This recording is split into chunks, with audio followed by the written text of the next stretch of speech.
Welcome back, everybody. This is going to be our Algebra 2 linear functions, lesson number 6, linear piecewise functions homework review, part 3, where we are working on question number 3, which says in this case, determine the piecewise linear equation for the function f of x shown below, or next to, in this case, to the right. Be sure to specify not only the equations, but also domain intervals of which they apply. So what we want to do is we want to figure out what the pieces are. And so we begin with the leftmost piece. So again, this is f of x.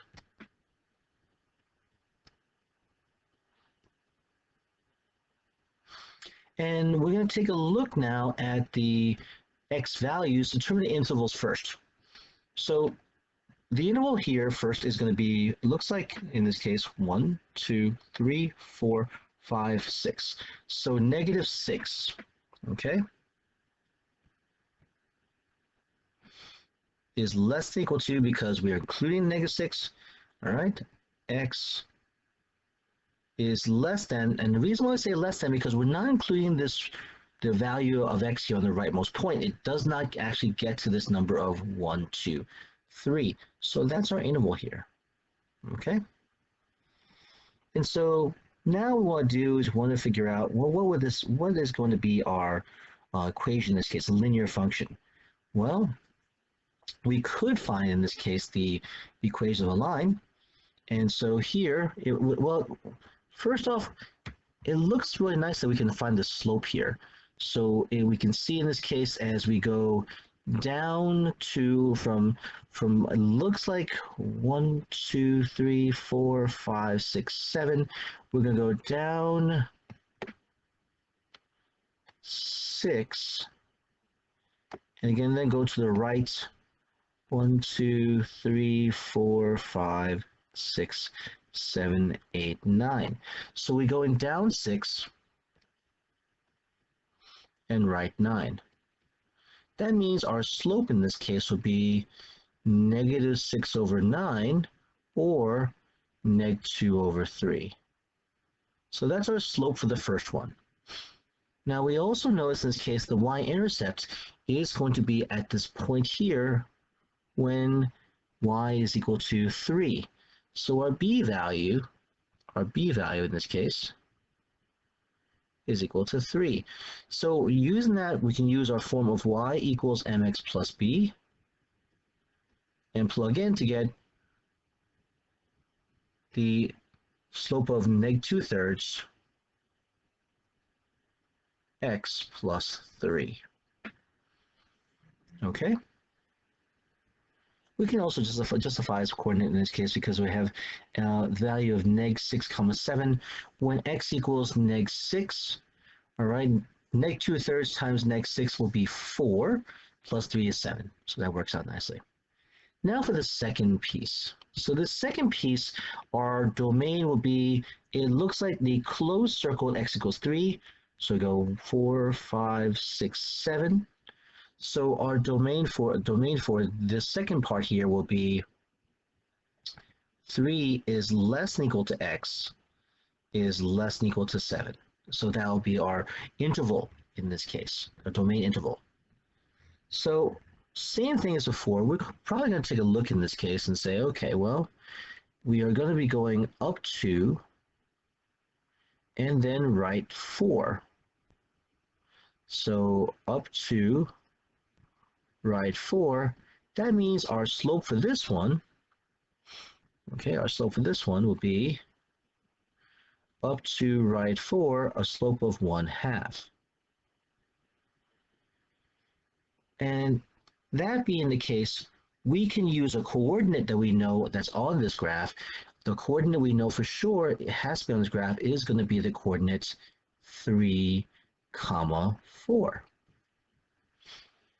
Now, how does this help us out? Well, it helps us out because now we can use what's called the point slope form. We know our slope is going to be 1/2, so and our coordinates 3, 4 is a point on that segment. So we can use, in this case, y minus 4 is equal to 1/2 x minus 3. Now we can distribute this to get, move this down a little bit for a little more room.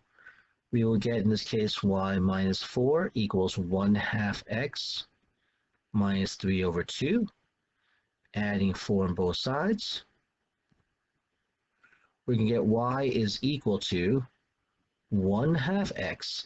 Now, negative 3 over 2 is the same as negative 1.5. If you add negative 1.5 with 4, you're going to get 2.5. Now 2.5, right? So there's 1.5, add negative 1.5, add to positive 4 will give us positive 2.5. And positive 2.5 is 5 over 2. And so that's what this will be here. 1/2 x plus 5 over 2. Okay? Now, if we were to take a look here at the entire page, if we followed along with the same slope by going in, working backwards, instead of going up to right 4, we go down to left 4, we would see in this case that the y-intercept would be here at 2.5 or 2.5 here. Continue onwards.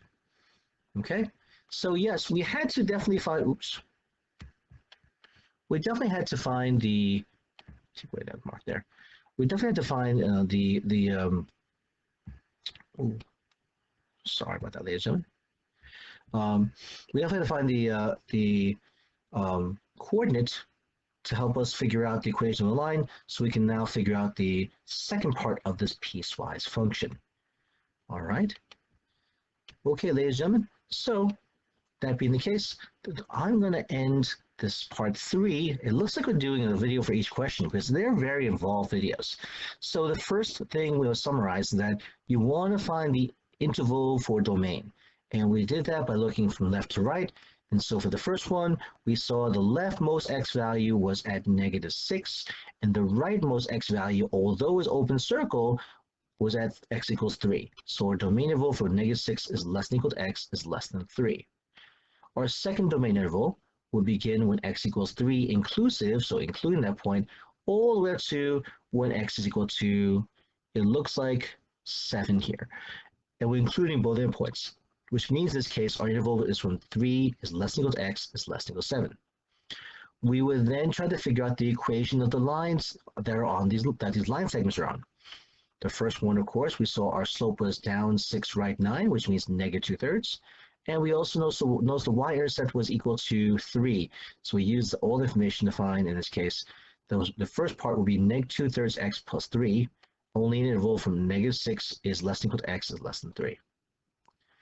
We then use our equation of a line to figure out the equation of a line. In his case, we found the slope of the segment is a positive slope, a positive 1/2, and we know that 3, 4 is one of the coordinates on this line segment. We know for sure. And so we use our point slope form to find y minus 4 is equal to 1/2 x minus 3.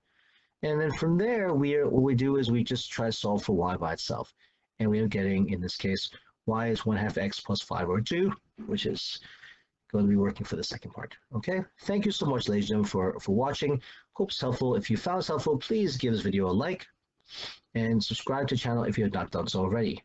We appreciate you guys watching, and we hope that in this case that you guys can come back and watch video number four. All right, and please leave comments and questions in the comment section. All right, thanks so much again for watching. We'll see you in the next video. Take care and be safe.